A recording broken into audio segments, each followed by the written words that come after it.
प्रकाश संश्लेषण क्या है? जब पौधे अपने हरे भागों द्वारा सूर्य की प्रकाश और क्लोरोफिल की उपस्थिति में जल तथा कार्बन डाइऑक्साइड की सहायता से स्वयं अपने भोजन का निर्माण करते हैं, तो इस क्रिया को हम प्रकाश संश्लेषण कहते हैं। पादपों का रंग हरा क्यों होता है? तो पादपों का रंग हरा क्यों होता है? तो क्लोरोफिल की उपस्थिति के कारण हरा होता है। किस जो अगर हिंदी में पढ़ाने में लिखा हो तो इंग्लिश की ऑप्शन भी आप देख सकते हैं उसमें। तो 1 नंबर में आएगा कि पौधों का रंग हरा क्यों होता है? तो क्लोरोफिल की उपस्थिति में। पौधे अपना जल तथा कार्बन डाइऑक्साइड, सूर्य का प्रकाश और क्लोरोफिल की उपस्थिति में ही अपना खाना बनाते हैं। तो सूर्य सूर्य प्रकाश ऊर्जा को क्या में बदल देता है? रासायनिक ऊर्जा में बदल देता है। सूर्य क्या में बदल देता है? रासायनिक ऊर्जा में बदलता है। इसका वीडियो पड़ा है फुल, तो आप देख सकते हैं। ये इसका रासायनिक समीकरण है, तो ये हमेशा आता ही आता है। तो 6CO2 और 12H2O लेना पड़ता है इसमें। 12H2O सूर्य का प्रकाश परमाणु, और इसमें जो 6H2O ही निकल जाता है। 12H2O लेते हैं, 6H2O निकल जाता है।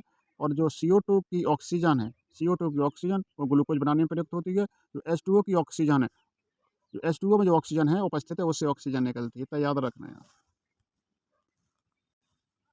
आप चलते हैं हृदय वाले पर। तो ये है आपका हृदय, हैं? तो हार्ट है, ये हृदय। तो हृदय क्या है?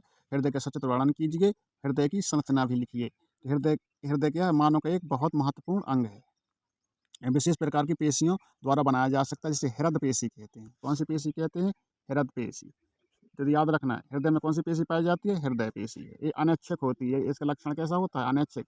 ये अपनी इच्छा से नहीं चलती है, ये अपनी इच्छा से नहीं चलती, इसलिए अनैच्छिक होती है हृदय पेशी।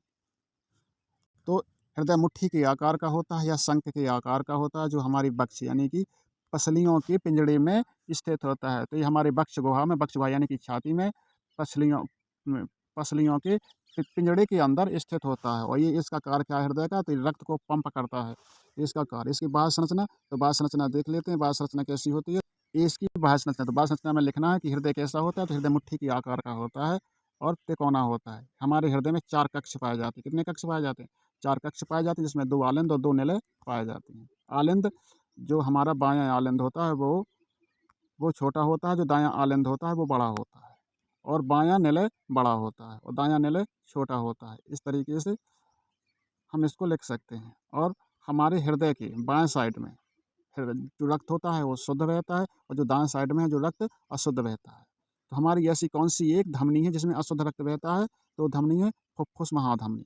कौन सी धमनी है? फुफ्फुस धमनी है। तो फुफ्फुस धमनी में, फुफ्फुस धमनी कौन सी है? फुफ्फुस धमनी है, इसमें अशुद्ध रक्त बहता है। याद रखना। ये कहाँ से निकलती है? इस वाले नेले से निकलती है। धमनी हमेशा नेले से निकलती हैं। सिरा हमेशा आलिंद में आती हैं। मतलब जो सिराएं होती हैं वो आलिंद में आती हैं, आलिंद में घुस जाती हैं, और नेले, और जो धमनी है वो नेले से निकल जाती हैं। तो हमारी जो धमनी होती है, फुफ्फुस धमनी, ये कहाँ से निकलती है? तो हमारे हृदय के दाएं भाग से निकलती है, और दाएं भाग में हमेशा अशुद्ध रक्त बहता है, इसलिए फुफ्फुस धमनी में अशुद्ध रक्त बहता है। और फुफ्फुस सिरा, जो ए वाला भाग होता है, इस भाग में ए वाला भाग, तो इस साइड का जो भाग होता है अशुद्ध रक्त बहता है, इस साइड का जो भाग होता है शुद्ध रक्त बहता है। तो इस साइड से जो निकलने वाली धमनी होती है उसमें उसमें शुद्ध रक्त बहेगा, और इस साइड से जो निकलने वाली धमनी है उसमें अशुद्ध रक्त बहेगा। और इस साइड से जो सिरा आती है वो शुद्ध रक्त लाती है। तो फुफ्फुस सिराएँ आती है, तो आलिंद में हमेशा सिराएँ आती है, तो फुफ्फुस सिराएँ आएगी इसमें। कौन सी सिराएँ आएगी इसमें? फुफ्फुस सिराएँ आएगी।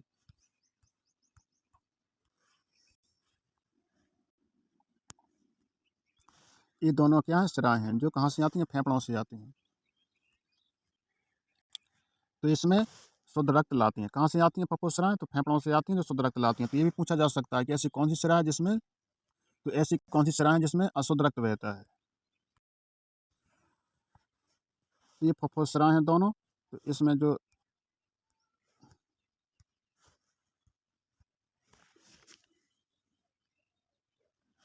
ये फुफ्फुसराएँ कौन सी हैं? ये फुफ्फुसराएँ, ये फुफ्फुसराएँ, इसमें फेफड़े द्वारा शुद्ध रक्त आता है, और ये बाएँ साइड वाले आलिंद में इनको डालती हैं। तो इस तरीके से इसकी रचना लिख लेना है।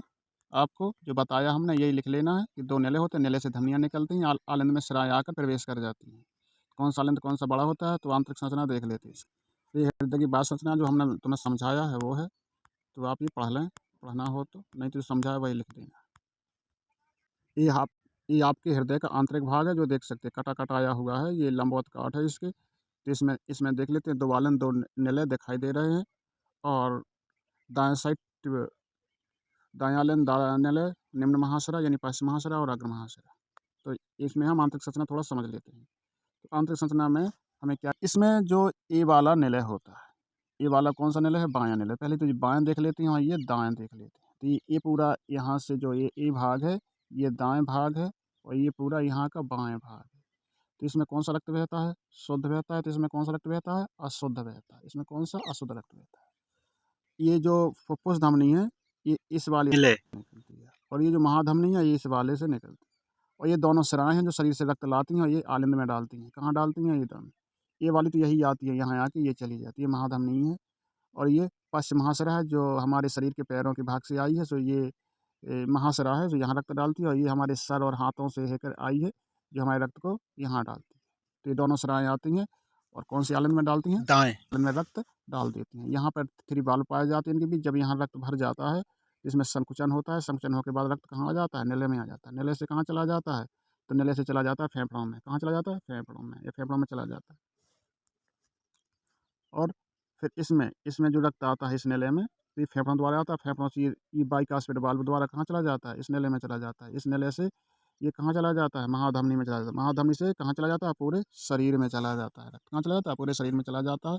तो जो इसकी अनुप्रस्थ काठ दिख रही है, ऐसे ही हमें इसकी आंतरिक संरचना लिखनी है। तो इसकी ये आंतरिक संरचना है, देख लीजिए। ये बहुत बड़ी है, लेकिन जो हमने बताई वही लिखना है। धमनी सिरा के अंतर पर फोकस कर लेते हैं। धमनियाँ कहाँ से निकलती हैं? धमनियाँ नले से निकलती हैं। सिराएँ कहाँ से आती हैं? तो शरीर से आती हैं। धमनियों में रक्त कहाँ से कहाँ बहता है? तो धमनियाँ रक्त को शरीर में पहुँचाती हैं। सिरा रक्त को शरीर से लाती हैं। धमनियाँ लाल होती हैं, सिरा नीली होती हैं। धमनियाँ कड़ी होती हैं, सिरा लचीली होती हैं। धमनियों पर बाल्व नहीं पाए जाते हैं और बहुत तेज़ी से रक्त बहता है। सिराओं में बाल्व पाए जाते हैं और रुधिर कम तेज़ी से बहता है। सिराएँ दिखती हैं, नीली होती हैं, धमनियाँ लाल होती हैं। इस तरीके से इनके अंतर हो गए। ये मानव हृदय की क्रियाविधि है। तो मानव का हृदय कैसे लिखना है? तो मानव का जो हृदय होता है पंप की तरह कार्य करता है, जो रुधिर को शिराओं द्वारा ग्रहण करता है और धमनियों द्वारा रक्त को शरीर में भेज देता है। जो मनुष्य का हृदय है, 1 मिनट में 72 से 75 बार धड़कता है। कितनी बार धड़कता है? तो 72 से 75 बार धड़कता है। ये 1 नंबर के प्रश्न में आ सकता है। और हृदय हमारा जीवन पर्यंत सिकुड़ता और फैलता रहता है। ये धड़कन हमारी उत्पन्न होती रहती है। तो सिकुड़ने और फैलने की क्रिया को ही हम हृदय स्पंदन कहते हैं। क्या कहते हैं? हृदय स्पंदन। इसमें कौन सी पेशियाँ पाई जाती हैं? तो हृदय पेशियाँ पाई जाती हैं। जब जब हमारा हृदय पंप करता है तो रुधिर धमनियों की दीवारों पर दबाव डालता है। इसे हम रुधिर दाब कहते हैं। और रुधिर दाब का सर्वप्रथम जो खोज की थी वो हेल्स ने की थी। हेल्स ने की थी, घोड़े पर की थी। काय में की थी? घोड़े पर। अब 80 और 120 क्या है? सबसे बात तो 80 और 120 क्या है? H G. तो जो प्राकुंचन दाब है, सिस्टोल दाब है, तो यह रुधिर दाब की ऊपरी सीमा है जो हृदय के संकुचन की अवस्था को प्रदर्शित करती है। मनुष्य में यह 120 एच होती है। तो ये सिस्टोलिक प्रेशर है 120 एच। इतनी बार हमारा हृदय सिकुड़ता है। शिथिलन दाब के तहत यह रुधिर दाब की निचली सीमा है। मतलब शिथिलन दाब निचली सीमा है जो हृदय की शिथिलन की अवस्था को प्रदर्शित करता है। तो मनुष्य में 80 एच जी होती है। तो जो सिस्टोलिक प्रेशर होता है यानी प्राकुंचन दाब होता है 120 होता है और शिथिलन दाब 80 एच जी होता है। तो ये कैसे नापा जाता है? तो स्फिग्मोमैनोमीटर से नापा जाता है। तो रुधिर दाब मनुष्य के हाथ और आर्म की जो ब्रेकियल धमनी में नापा जाता है। तो ये 1 नंबर में आ सकता है कि कौन सी धमनी में नापा जाता है? तो ब्रेकियल धमनी होता कहता है 120/80। 120 ऊपर वाला, जिसे 120 को ऊपर लिखते हैं और 80 को नीचे लिखते हैं। तो 80 निचला वाला भाग को एच जी में नापते हैं। हम पुरुष के द्वितीय गौण लैंगिक लक्षणों पर थोड़ी सी चर्चा कर लेते हैं। तो जब ये किस हार्मोन्स के कारण होते हैं? तो ये टेस्टोस्टेरोन और एस्ट्रोजन हार्मोन्स के कारण होते हैं। कौन से? टेस्टोस्टेरोन और एंड्रोजन हार्मोन्स के। इन्हें नर में यौवन अवस्था में निकलते हैं। ये कब निकलते हैं? यौवन अवस्था में। इस हार्मोन्स के निकलने से क्या होता है? चेहरे पर बाल उग आते हैं, मोटी आवाज़ होती है, वृषणकोश शिशन के आकार में वृद्धि हो जाती है, शुक्र नलिकाओं तथा शुक्राणुओं का निर्माण शुरू हो जाता है, अस्थियाँ पेशियाँ मौजूद है, कंधे चौड़ी हो जाते हैं, शरीर सुडौल हो जाता है और जननांगों के आसपास बाल उग आते हैं। अब स्त्री के द्वितीय गौण लैंगिक लक्षण कहते हैं ये बाह्य जननांगों। तो ये कौन से हार्मोन्स के कारण होता है? तो ये हार्मोन्स होता है प्रोजेस्टेरॉन, मतलब gonadotropic hormones. Gonadotropic hormones progesterone और एस्ट्रोजन हार्मोन्स के कारण ये होता है। तो स्त्री में गोनेडोट्रोपिक, प्रोजेस्टेरॉन और एस्ट्रोजन हार्मोन्स 3 हार्मोन्स हैं। तो इसमें अभी देख लेंगे, 1 नंबर में आएगा ये। तो बाह्य जननांग व स्तनों का विकास हो जाता है, अंडोत्सर्ग एवं मासिक धर्म चालू हो जाता है, श्रोणि मेखला और नितंब उसके चौड़े हो जाते हैं, स्वर मधुर हो जाता है, तीव्र हो जाता है, आकर्षण, लड़कों के प्रति आकर्षण बढ़ जाता है, बगल जननांगों आदि के आसपास बाल उग आते हैं, सजने संवरने की जो आदत है वो बन जाती है। तो अब चलते हैं मानव जनन तंत्र। तो मानव जनन तंत्र सबसे इम्पोर्टेंट है, जो परीक्षा में 100% आने की पूरी संभावना है। तो मानव का नर जनन तंत्र में निम्नलिखित अंग पाए जाते हैं। एक तो वृषण पाया जाता है, तो ये वृषण कहाँ होता है, तो एक जोड़ी होता है जो शरीर से बाहर उदर गुहा में लटके रहते हैं। पुरुष में एक जोड़ी वृषण उदर गुहा के बाहर शिशन के पास एक थैली में लटके रहते हैं। और इसका शरीर से 2-3 डिग्री तापमान कम होता है। तो एक नंबर में ये आ सकता है कि जो वृषण के जो थैली होती है या वृषण कोषों का या शुक्राणु परिपक्वन के लिए कितने तापमान की आवश्यकता होती है, शरीर से 2-3 डिग्री कम होना चाहिए तापमान। तो ये वृषण के आप चित्र देख सकते हैं, वृषण का ही नरचंडांग का, तो वृषण ये है, शिशन ये है, और ये जो नली है ये मूत्रमार्ग है, ये मूत्राशय है, और ये आपका शुक्राशय है, जहाँ पर शुक्राणु इकट्ठे रहते हैं। ये शुक्रवाहिनी है जहाँ से स्पर्म यहाँ बनती है, स्पर्म यहाँ से ऐसी शुक्रवाहिनी द्वारा जाते हैं, शुक्रवाहिनी से आके शुक्राशय में ये इकट्ठे होते हैं, शुक्राशय में इकट्ठे होते हैं। फिर ये शक्राणु नलिका है, जहाँ शुक्राणु शिशन द्वारा इस नली द्वारा संभोग के टाइम पे ये बाहर निकल जाते हैं। तो इसमें अधिवृषण क्या है, तो यह प्रत्येक वृषण से चिपकी हुई कुंडलित नलिका होती है, लंबी चपटी संरचना होती है, जिसमें क्या होते हैं कि वृषण में बनने वाले शुक्राणु यहीं से निकलते हैं। यह लगभग 6 मीटर लंबी संरचना होती है, 6 मीटर लंबी संरचना होती है एपिडिडाइमिस। ये कुंडलित रचना होती है, जो कुंडलित रचना आपको हमने देखा है, ये कुंडलित रचना है, जो कहाँ पर कुंडलित रचना है, ये है कुंडलित रचना, ये 6 मीटर लंबी होती है, शुक्रवाहिनी कहते हैं इसे। अधिवृषण जब शुक्रवाहिनियाँ, ये शुक्रवाहिनी वास डिफरेंस, ये एक जोड़ी होती हैं और लंबी मोटी संरचना होती है। अब एक जोड़ी जो टेस्टिस होती है, ये भी एक जोड़ी होंगी। शुक्राशय या थैलीनुमा संरचना है, इसमें हल्का पीला क्षारीय पोषक तत्व भरा रहता है, जिसमें शुक्राणु तैरते रहते हैं, जिसे हम वीर कहते हैं। इसको मिला करके हम वीर कहते हैं। क्या कहलाते हैं? वीर कहते हैं।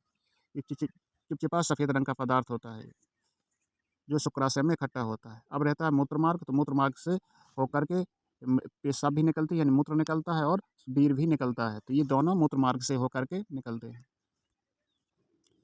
श्वसन क्या है? ये बेलनाकार पेशी मैथुनांग है, जो मैथुन क्रिया में सहायक होता है।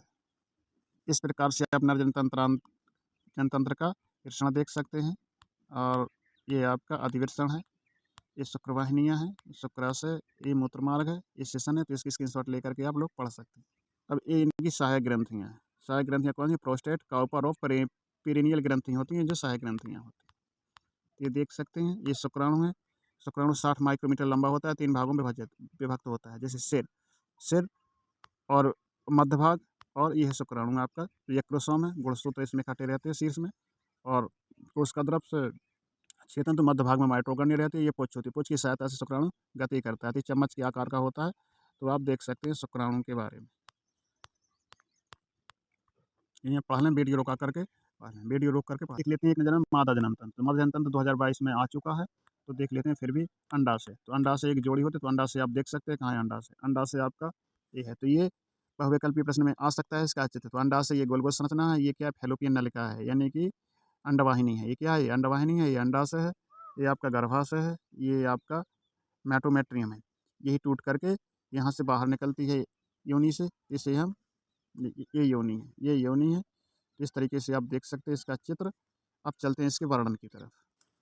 तो अंडाशय एक जोड़ी अंडाकार उदर गुहा में वृक्कों के नीचे श्रोणि मेखला के पीछे गर्भाशय के पाषण पर होते हैं, लगभग 3 से 2 सेंटीमीटर चौड़ी होती है। अंडवाहिनियाँ एक कीप नुमा झालदार संरचनाएं होती हैं, जो फैलोपियन नलिका कहते हैं। यही निषेचन होता है। तो निषेचन कहाँ होता है? एक नंबर में जो प्रश्न आ सकता है, तो आएगा कि निषेचन कहाँ होता है? तो निषेचन फैलोपियन नलिका में होता है। कहाँ निषेचन होता है? फैलोपियन ट्यूब में होता है, यानी कि अंडवाहिनी। फैलोपियन ट्यूब ना हो तो अंडवाहिनी में निषेचन होता है। याद रखना इस बात को। गर्भाशय, तो गर्भाशय आप देख सकते हैं कि ये अंडवाहिनियों के जहाँ खुलती हैं, वो स्थान गर्भाशय कहलाता है। योनि क्या कहलाता है? तो योनि सबसे बाहरी भाग होता है, योनि। तो इसमें इसमें क्या होता है? तो ये लगभग 7 से 10 सेंटी नल का समान होती है। मूत्राशय और मलाशय के मध्य स्थित होती है। जैसे पेशाब निकलती है और मल निकलता है, उसके बीच में स्थित होती है। पुरुष के लिंग का प्रवेश द्वार होता है। ये यहीं से बच्चा निकलता है, प्रसव होता है, शिशु के बाहर आने का मार्ग भी है ये, और ये MC श्रवण का भी मार्ग है। तो इस तरीके से हमारी इसकी संरचना पूरी हुई। बाह्य जननांग आप देख सकते हैं, योनि से संबंधित सहायक जननांग है, सम्मिलित रूप से बलवा कहते हैं। भाग का ऊपरी भाग फूला होता है, जघन उत्थान कहलाता है, जिस पर यौवन आरंभ से ही रोम आने लगते हैं। भाग 2 जोड़ी होस्ट होते हैं, इनके बीच में एक छोटा सा तर्करूपी प्रकोष्ठ होता है। तो ये आपका जो बाहरी जननांग है, ये आप देख सकते हैं, ये है बाहरी जननांग का चित्र। तो ये वायोस्ट हो गए, क्या हो गया? ये वायोस्ट हो गए, ये भक्षेप हो गया आपका, और ये आंतरिक प्रकोष्ठ हो गया, यानी ये, और ये अंदर से और ये योनि हो गई, ये दिख रहा है, ये गुदा हो गई, यहाँ से मल निकलता है। इस तरीके से आप देख सकते हैं। सहायक ग्रंथियाँ कौन-कौन सी होती हैं? इसमें बार्थोलिन एवं पेरिनियल ग्रंथि होती है। इसमें कौन-सी ग्रंथि होती है? बार्थोलिन और पेरिनियल ग्रंथियाँ होती हैं। अब मासिक चक्र क्या है? ये आप योनि छिद्र आप देख सकते हैं इसको। उत्थान, जघन, भक्ष्य, बाह्यमूत्र, बाह्यहोष्ठ, आंतरिक होष्ठ, गुदा द्वार, ये देख सकते हैं। सहायक ग्रंथियाँ जो बार्थोलिन है और पेरिनियल ग्रंथियाँ। मासिक चक्र देख लेते हैं। मासिक चक्र में कौन सी अवस्थाएँ आती हैं? क्रमप्रसारी अवस्था और स्रावित अवस्था और मासिक अवस्था। तो इस तरीके से आप देख सकते हैं कि क्या होती है, मासिक चक्र होता है। मासिक चक्र का एक नियमित समय में जो गर्भाशय द्वारा निकलने वाले रक्त को मासिक चक्र कहते हैं। इसमें 3 अवस्थाएँ आती हैं, क्रमप्रसारी अवस्था, स्रावित अवस्था और मासिक अवस्था। तो ये आप देख सकते हैं, ये रक्त चक्र कहलाता है। अब है मेंडल के आनुवंशिकता के नियम। तो पहला प्रभाविकता का नियम। इस नियम के अनुसार जब विविध लक्षण वाले पौधों के बीच संकरण कराया जाता है तो F1 पीढ़ी के संतानों में जो लक्षण प्रदर्शित होते हैं उसे प्रभावी लक्षण कहते हैं, और जो लक्षण प्रदर्शित नहीं होता है उसे अप्रभावी लक्षण होते हैं। तो इस नियम की पुष्टि हम कैसे करेंगे? तो इस नियम की पुष्टि में हम मेंडल ने मटर के पौधे की लंबाई को ध्यान रखते हुए अपना यह नियम प्रयोग किया। तो इसमें हम शुद्ध लंबे पौधे यानी टाल का और शुद्ध बौने पौधे का जब संकरण करवाते हैं तो F1 पीढ़ी में सभी लंबे और संकरित पौधे पैदा होते हैं। ये आपका ये नियम है। तो ये आपका नियम है।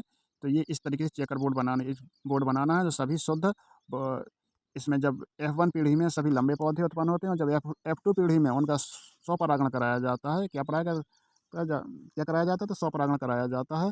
तो हमें 3:1 में यानी 3 पौधे लंबे और एक हमें बौना मिलता है। और जब हम इसके जीनी अनुपात पे चलते हैं तो 1 शुद्ध लंबा पौधा मिलता है और 2 संकरित पौधे मिलते हैं और शुद्ध बौना। तो जो शुद्ध लक्षणीय अनुपात है वो 3:1 है और शुद्ध जीनी अनुपात है वो 1:1 है। तो इस तरीके से हम इ इस नियम को वो कर सकते हैं। अब जो मेंडल का दूसरा नियम है वो पृथक्करण युग्मकों की शुद्धता का नियम। इस नियम के अनुसार जब जीन युग्म अवयव युग्मक निर्माण करते समय एक दूसरे से अलग हो जाते हैं और एक-एक जीन युग्म के में एक ही जीन पहुँचता है। इसलिए ऐसे युग्मकों की शुद्धता का नियम भी कहते हैं। तो इसके नियम की पुष्टि कैसे करेंगे हम?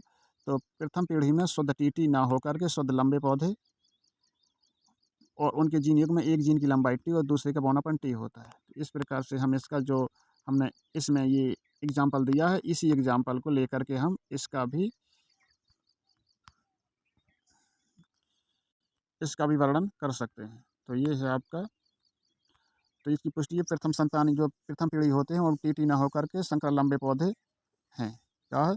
सभी लंबे पौधे हैं और इनके जीन में एक जीन की लंबाई टी और दूसरे जीन की लंबाई टी वाला, मतलब जो पौधा है तो टी जो छोटी टी वाला है वो बौना पौधा है और बड़ा टी वाला लंबा पौधा है।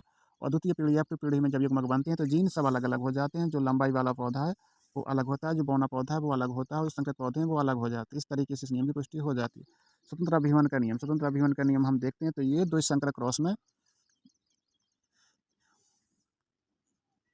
इस नियम के अनुसार 2 या 2 से अधिक संबंध प्रभावी पौधे वाले जो कि मध्य संकरण कराया जाता है। तो प्रभावी जीन होते हैं, प्रभावी लक्षण होते हैं, उनके मध्य संकरण कराया जाता है। मतलब से डाइहाइब्रिड क्रॉस का उदाहरण लेके इस नियम की हम पुष्टि कर सकते हैं। तो यह नियम जब 2 या 2 से अधिक असंबंधित प्रभावी लक्षणों वाले पौधों के मध्य संकरण कराया जाता है तो उनके जीन युग्म के कारकों का पृथक्करण होकर के स्वतंत्र हो जाते हैं। इसलिए इसे स्वतंत्र अभिवन का नियम कहते हैं। तो इस नियम की हम पुष्टि कर लेते हैं। तो इस नियम के हम जब गोल तथा हरे झुर्रीदार यानी डबल लक्षण वाले पौधे लेते हैं, यानी 2 लक्षण वाले पौधे लेते हैं और 2 लक्षण प्रभावी और 2 लक्षण अप्रभावी वाले पौधों के मध्य ये होता है। और तो आप ये देख लेते हैं चेकर बोर्ड में। इसमें हम पीले और गोल 2 प्रभावी लक्षण हैं और हरा और झुर्रीदार ये अप्रभावी लक्षण हैं। जब इनका हम F1 पीढ़ी में संकरण कराते हैं तो सभी पीले और गोल बीज वाले हमें संकरित बीज मिलते हैं और जब इनका स्वपरागण कराया जाता है आपस में तो हमें समजीनी अनुपात समजीनी अनुपात तो हम 1:1, 2:4:2 और फिर 1:1 इस तरीके से हमें 16 मिल जाते हैं। और जो समलक्षणी अनुपात है तो 9:3:3:1 मिलता है। तो इस तरीके से इसका जब हम लक्षण करवाते हैं तो हमें क्लास में सिखाया है, तो आप देख सकते हैं ये है समलक्षणी अनुपात इतना और ये है समजीनी अनुपात इतना। तो ये मेंडल का नियम है। तो इस तरीके से मेंडल के नियम खत्म होते हैं। देख लेंगे क्या ये आपका न्यूक्लिक अम्ल है, यानी डीएनए है। तो डीएनए बहुत दिनों से आया नहीं है, तो डीएनए के आने की ऐसे चांस तो नहीं है, लेकिन फिर भी आप थोड़ा देख लें, शायद आ जाए क्योंकि बहुत दिनों से आया नहीं है। पहले जो पेपरों में बार-बार रिवाइज़ होता था, तो हो सकता है कि आ जाए। तो डीएनए का पूरा नाम डीऑक्सी राइबोन्यूक्लिक एसिड है और इसका न्यूक्लियर नाम फ्रेडरिक मिक्सचर ने दिया और संश्लेषित किया। तो डीएनए की संरचना देख लेते हैं। तो डीएनए में 3 घटक होते हैं। सिमनसिक अणु होता है, एक अणु फॉस्फेट समूह का होता है और दूसरा अणु डीऑक्सी राइबो जो एक नाइट्रोजन क्षारक होता है। इसमें से एडेनिन, ग्वानिन, थायमिन, साइटोसिन ये डीएनए में पाए जाते हैं, जबकि आरएनए में यूरेसिल पाया जाता है। आरएनए में यू पाया जाता है। तो यदि डीएनए में कौन नहीं पाया जाता है? यूरेसिल नहीं पाया जाता है डीएनए में। और आरएनए में कौन नहीं पाया जाता है? तो आरएनए में शायद थायमिन नहीं पाया जाता। क्या नहीं पाया जाता? थायमिन। तो आरएनए क्या है? तो डीएनए की बनी ये द्विकुंडित संरचना है। तो आरएनए नहीं, सॉरी, डीएनए। तो डीएनए क्या है? तो डीएनए एक डबल हेलिक्स यानी कि द्विकुंडित संरचना है। तो इसके जो स्ट्रैंड होते हैं मतलब एक दूसरे के समांतर होते हैं, एंटी पैरेलल होते हैं। इनके दो कुंडलियों की जो व्यास है, चौड़ाई है, 20 एंगस्ट्रॉन होता है। एक कुंडली की लंबाई 34 एंगस्ट्रॉन होती है और दो नाइट्रोजन क्षारकों की जो दूरी होती है 3.4 एंगस्ट्रॉन होती है। इनमें ए बराबर टी और जी ट्रिपल बॉन्ड सी इस तरीके से में पाए जाते हैं। ए प्लस टी बटे जी प्लस सी का जो अनुपात है वो निश्चित रहता है। तो इस तरीके से आप इसको देख लेते हैं। थोड़ा सा आरएनए के बारे में जानकारी से देख लेते हैं। ये इसका निर्माण डीएनए से होता है। ये पूरी न्यूक्लियोटाइड श्रृंखला से बना होता है। आरएनए का न्यूक्लियोटाइड भी डीएनए जैसा ही होता है। इसमें शर्करा राइबोज होती है, डीऑक्सी नहीं होती है। इसमें थायमिन नामक नाइट्रोजन क्षारक के स्थान पर यूरेसिल होता है, जो हमने बताया आपका। तो हम उसमें आरएनए के प्रकार, तो आरआरएनए 3 प्रकार का होता है। आरआरएनए, टीआरएनए और एमआरएनए 3 प्रकार का होता है। इस तरीके से हमारा ये। अब चलते हैं लास्ट क्वेश्चन की तरफ, जो लॉन्ग क्वेश्चन में आ सकता है। तो वो कौन सा है? तो पहले ऊर्जा के परंपरागत स्रोत। ऊर्जा के परंपरागत स्रोत में कौन आते हैं? तो ऐसे स्रोत कोयला, पेट्रोलियम, प्राकृतिक गैस, ये ऊर्जा के परंपरागत स्रोत हैं। तो सबसे पहले चलते हैं कोयला, पेट्रोलियम गैस, फिशन पदार्थ आदि आते हैं तो ऊर्जा के परंपरागत। तो ऊर्जा के बड़े स्रोत जो प्रकृति द्वारा दिए जाते हैं, जिनका निर्माण अत्यंत अधिक समय में हुआ है, उन्हें परंपरागत गत स्रोत कहते हैं। ये प्रकृति में ऊपर तक के स्रोत सीमित तथा अनवीनीकरण होते हैं। ये स्रोत कैसे होते हैं? तो ये स्रोत अनवीनीकरण होते हैं और बहुत समय बाद बनता है। अनवीनीकरण मतलब नॉन रिन्यूएबल होते हैं। इन्हें बनाया नहीं जा सकता है, इसलिए क्षयशील संसाधन है। तो परंपरागत स्रोत क्या कहते हैं? क्षयशील भी और अनवीनीकरण होते हैं। ये प्रकृति में इन्हें बनाया नहीं जा सकता है। तो कौन कौन से? पेट्रोलियम, कोयला, प्राकृतिक गैस, 3 है। तो कोयला, पेट्रोलियम, जो प्राकृतिक गैस, ये जीवाश्म ईंधन के रूप में पाए जाते हैं। तो जीवाश्म ईंधन के रूप में। तो हम देखते हैं तो कोयला यह कार्बन तथा कार्बन के अन्य तत्वों द्वारा बना होता है। यों का मिश्रण होता है। तो ऊर्जा का बड़ा स्रोत है। इसका उपयोग घरों तथा उद्योगों के ईंधन के रूप में किया जाता है। और ये पेट्रोलियम, ये काले रंग का एक विशेष गंध वाला होता है अपशिष्ट तेल है, जो हाइड्रोकार्बनों का मिश्रण होता है। इसमें पानी तथा लवण, प्राकृतिक कण, अतिरिक्त ऑक्सीजन, नाइट्रोजन यौगिक भी मिश्रित होते हैं। इसका उपयोग मुख्य रूप से वाहनों में किया जाता है। प्राकृतिक गैस जो महत्वपूर्ण स्वच्छ ऊर्जा संसाधन जो जलाने के काम कार्बन तथा प्रदूषण उत्पन्न नहीं करती है। कोयला और पेट्रोलियम उत्पादों की तुलना में यह हानिकारक गैस तथा अन्य प्रदूषण को उत्सर्जन के साथ कम उत्सर्जन के साथ जलती है। इसमें पेट्रोकेमिकल उद्योगों को संचालित करने के लिए ऊर्जा प्रदान करती है। इसके अतिरिक्त ये खाना पकाने, ऑटोमोबाइल ईंधन के रूप में भी प्रयोग करते हैं। इनके दोष क्या हैं? ये प्रदूषण उत्पन्न करता है, ये कार्बन डाइऑक्साइड मुक्त करता है, कार्बन मोनोऑक्साइड मुक्त करता है, ये जीवाश्म ईंधन पूर्णतः ज्वलित नहीं है। ये दोष हो गए। अब है ऊर्जा की गैर परंपरागत स्रोत। आधुनिक समय में मशीनीकरण के समय निरंतर ऊर्जा की मांग बढ़ती जा रही है। इसी परंपरागत ऊर्जा स्रोतों की सीमित मात्रा कम होती जा रही है। अतः आवश्यक ऊर्जा की पूर्ति के लिए हम ऊर्जा के गैर परंपरागत स्रोतों को खोजने के लिए लगे हैं।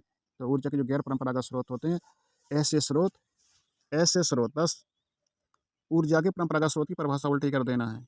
यह यह नवीनीकरण संसाधन है। इनका अक्षय संसाधन भी कहते हैं और इनको पुनः बनाया जा सकता है। ऐसे साधन जैसे सौर ऊर्जा को हम सूर्य के विकिरणों से बना सकते हैं, जिससे ऊष्मा हमें प्राप्त होती है। और नाभ के संलयन इस ऊर्जा के उत्पादन का मुख्य स्रोत है। तो सूर्य में जो ऊर्जा प्राप्त होती है नाभ के संलयन द्वारा होती है।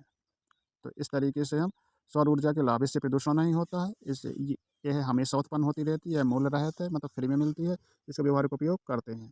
अब है समुद्र ऊर्जा। तो समुद्र ऊर्जा कहाँ से मिलती है? समुद्र ऊर्जा भी एक नवीनीकरण ऊर्जा का स्रोत है, जो समुद्र से प्राप्त होती है। इसमें ज्वारीय ऊर्जा होती है। चंद्रमा के आकर्षण के कारण समुद्र की सतह के ऊपर नीचे होती रहती है। इस प्रकार से समुद्र में तरंग उत्पन्न होती रहती है। यह तरंगें ज्वारीय वेव्स या टाइडल वेव्स कहलाती हैं। तरंगों ऊपर नीचे जाने में जो ऊर्जा उत्पन्न होती है वह ऊर्जा ज्वारीय ऊर्जा कहलाती है। समुद्र के पानी गुरुत्वाकर्षण के कारण उठना उच्च ज्वार भाटा कहलाता है और नीचे जाना निम्न ज्वार भाटा कहलाता है। एक दिन में ज्वार भाटा तरंगें 2 बार उत्पन्न होती हैं। इसमें अभित तरंग ऊर्जा, तो यह वायु में, समुद्र की सतह पर, पानी में तरंगों से उत्पन्न होती है। इनमें अत्यधिक गतिज ऊर्जा होती है। इस ऊर्जा का उपयोग हम अपने टरबाइन जनरेटर विद्युत उत्पादन में करते हैं। अब है भूतापीय ऊर्जा। तो भूतापीय ऊर्जा भूमि के तपने से जो या पिघली चट्टानों से जो ऊर्जा हमें प्राप्त मिल होती है, उसे हम भूतापीय ऊर्जा कहते हैं। इसे हम गर्म चश्मा, जहाँ से ये निकलती है, उस मार्ग को हम गर्म चश्मा कहते हैं या उष्ण स्रोत कहते हैं। इस तरीके से लिख देना। अब नाभ की ऊर्जा क्या है? तो नाभ की विखंडन, नाभ की संलयन, इसको भी थोड़ा देख लेते हैं। नाभ की विखंडन क्या है? जब किसी नाभिक का 2 भागों या अधिक, 2 या 2 से अधिक भागों में टूट जाना ही नाभ की विखंडन कहलाता है। इसमें असीम ऊर्जा प्राप्त होती है, जिस प्रकार से आप देख सकते हैं। तो ये इसका एग्जाम्पल ये लिखना पड़ेगा। यूरेनियम 235 U, इसमें 1 न्यूट्रॉन की बौछार छार की जाती है। तो बेरिलियम 56, 139 भार इसका, और 36 के कियार, और 94 इसका वो है। तो क्रिप्टॉन है, इसमें 3 न्यूट्रॉन निकलते हैं और यह सीमित ऊर्जा निकलती है 220 मेगावोल्ट। तो विखंडन में कितनी ऊर्जा मिलती है? 220 मेगावोल्ट ऊर्जा उत्पादन होती है। 1 नंबर में आपका ये आ सकता है। प्रकाश की चाल कितनी है? 3 गुणे 10 की घात 8 मीटर पर सेकेंड। ये सूत्र है। अब है नाभिक की संलयन। जब दो या दो से अधिक हल्के नाभिक किसी अभिक्रिया में संलयित होकर एक भारी नाभिक बनाते हैं तो यह ऊर्जा नाभिक की संलयन कहलाती है। तो नाभिक की संलयन ऊर्जा में कितना ताप प्राप्त होता है? तो 4.15 लाख केल्विन ताप प्राप्त होता है, और उच्च दाब 1 लाख वायुमंडल दाब के बराबर होता है। तो ये इसका ये है। तो इसका उदाहरण है हाइड्रोजन बम, और उसका उदाहरण है, और नाभिक के विखंडन का उदाहरण क्या है? यूरेनियम बम, यानी कि अणु बम, परमाणु का। इस तरीके से देख लेते हैं। तो नाभिक के खतरे, प्रयुक्त ईंधन का रख रखाव करना चाहिए। उचित रख रखाव न हो पाने से और इसके लीक होने का बड़ा भय बना रहता है। इस तरह देख लेते हैं अवशिष्ट पदार्थ क्या है। तो अवशिष्ट पदार्थ अनुचित प्रबंध प्रमुख है। अनुपयोगी अवांछित पदार्थों को अवशिष्ट पदार्थ कहते हैं, और जो मतलब ऐसे पदार्थ जिनका यूज करके और जो यूजलेस हो जाते हैं उनको फेंक देते हैं, अवशिष्ट पदार्थ कहलाते हैं। इसमें ठोस अपशिष्ट आ जाते हैं, गैसीय अपशिष्ट आ जाते हैं, तरल अपशिष्ट। तो आप देख सकते हैं कौन कौन से हैं। जैव निम्नलिखित वे पदार्थ जिनका जीवन द्वारा या सूक्ष्म जीवन द्वारा नष्ट कर दिया जाता है उन्हें जैव निम्नलिखित अपशिष्ट कहते हैं। उदाहरण जैसे कचरा, जूठ, फल, देह, मल, मृत, छिलके, बिलके वगैरह यह जैव निम्नलिखित पदार्थ में आ जाते हैं। ठीक है। जैव निम्नलिखित पदार्थों से जो हमें प्रभाव होते हैं तो दुर्गंध होती है।